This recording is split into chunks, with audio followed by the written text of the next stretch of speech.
এই দেখেন চামড়া কিন্তু এই সুই দিয়ে কিন্তু এত মানে বেরোতে লাগে না, খুবই সহজ। এটা ইঞ্জেকশনটা ঢুকাইছি, এই বাইরে গেছে। নতুন যে উদ্যোগটা নিতেছি এটার জন্য আপনার দরকার, আমি অতি শীঘ্রই আপনাদের সামনে দেখাবো। আর এই উদ্যোগটা নিতেছি আমার সকল খামারে, আমি যেহেতু আপনারা অনেকে জানেন আমি কিন্তু সবকিছু সহজ ভাবে কই, বা আমার মন ফ্রেশ রেখা কই, কোনো খোলামেলা বা কোনো ফেসফুস রেখা কোনো কথা কই না, খোলামেলা ভাবেই কই। ওই উদ্যোগটাও নিতেছি, এটা আপনাদেরও লাভ হইব আমারও লাভ হইব। হ্যাঁ, আপনাদের লাভ হইব বেশি। আসসালামু আলাইকুম রাহমাতুল্লাহ। আজকে 3টা গরুর আমি আইভারমেকটিন ইনজেকশন দিব। আইভারমেকটিন ইনজেকশনটা হচ্ছে অ্যামেকটিন প্লাস। অ্যামেকটিন প্লাস, এই অ্যামেকটিন প্লাস ওষুধের কাজ হলো গরুর পরজীবী এবং বহির্জীবী ধ্বংস করে, ফ্যাটের কৃমি হালকা পাতলা ধ্বংস করে, এবং চামড়ার নিচে যে বা চোখে যে কৃমিগুলো আছে এগুলো ধ্বংস করে। হ্যাঁ, তো কৃমির ক্ষেত্রে কিন্তু সব ধরনের কৃমি ধ্বংস করাই সবচাইতে উত্তম। 3 ধরনের কৃমি, তো এটা তো আমি প্রায় সময় বলে থাকি, আপনারা অনেকে জানেন। তো আজকে সাইডে দিয়ে দিব, ইনজেকশনটা দিয়ে দিব চামড়ার নিচে।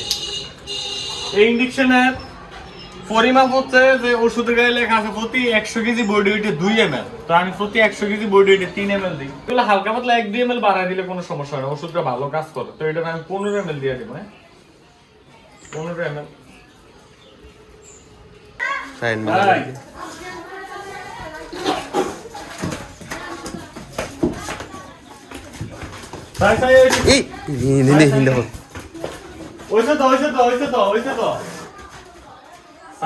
ইনজেকশন দেওয়ার সময় সব সময় খেয়াল রাখবেন। হ্যাঁ, একটু ইয়ে রাখবেন। এখন এটার দিয়ে দে, এটারও আমি 13 ml দিব। এটারে এই ইনজেকশনটা হচ্ছে, এটারে অনেকে অনেক ধরনের কথা কন যে ইনজেকশন দিয়ে ভালো না, কিন্তু সবচাইতে সেফ আমার মনে হয় যে এই ইনজেকশন দিয়ে। যেমন আমি সুইডে ব্যবহার করছি 1/2 ইঞ্চি 16G, আর এটা হচ্ছে 20 ml এর সিরিজ। এটার আমি 13 ml দিয়ে দেবো।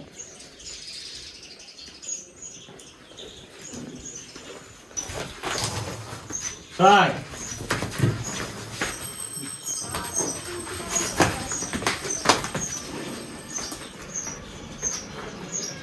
তাই তাই তাই ঢেলে দিই।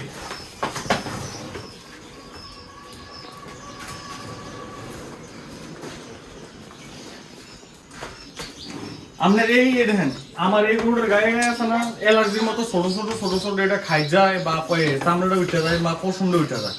এটার জন্য সবচেয়ে ভালো কাজ করে হলো আইভারমেকটিন। এখন আমি এটারও দিয়ে দিব। আমি যেমন এখন কিন্তু আমার যেমন আমি প্রথমে ট্যাবলেট খাওয়াইছি, আপনারা অনেকে দেখছেন।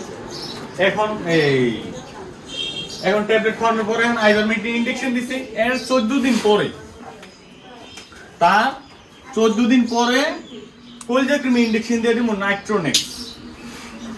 এখন আইভারমেকটিন দেওয়ার কারণ হলো এখন যেহেতু গরম পড়তেছে আর চামড়াটা তাড়াতাড়ি চকচক করার দরকার, এই জন্য আমি আইভারমেকটিন দিয়ে দিলাম আগে। এটার দিয়ে এটা একটু ছোট আছে, এটার 10 ml দিয়ে দেবো। এটা আমরা 300 কেজির 300 কেজির উপরে বডি ওয়েট ধরছি, এটার 10 ml দিয়ে দেবো। 10 ml না 12 ml দিয়ে দেবো।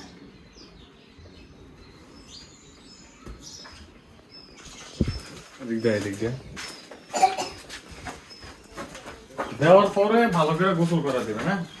এই দেখেন চামড়া কিন্তু এই সুই দিয়ে কিন্তু এত মানে বেরোতে লাগে না, খুবই সহজ। এটা ইনজেকশনটা ঢুকাইছি, এই বাইরে গেছে। মানে কোনো মাংস দেওয়ার কোনো সিস্টেম নাই। যদি এরকম সমান সমান ভাবে ধর, এমনি খারাপ ভাবে দলে কিন্তু সব মাংস যাবে। গায়ে লাগবে। হ্যাঁ, এই আইভারমেকটিন দেওয়ার পরে কিন্তু আমি কোনো লিভার টনিক দিব না। এটা আমি লিভার টনিক দিব যখন কলজা কৃমি দিব, তখন আবার 2-3 দিন লিভার টনিক চালাইলে এটা ভালো। আর এমনি এটা দিলে লিভার টনিক লাগে না।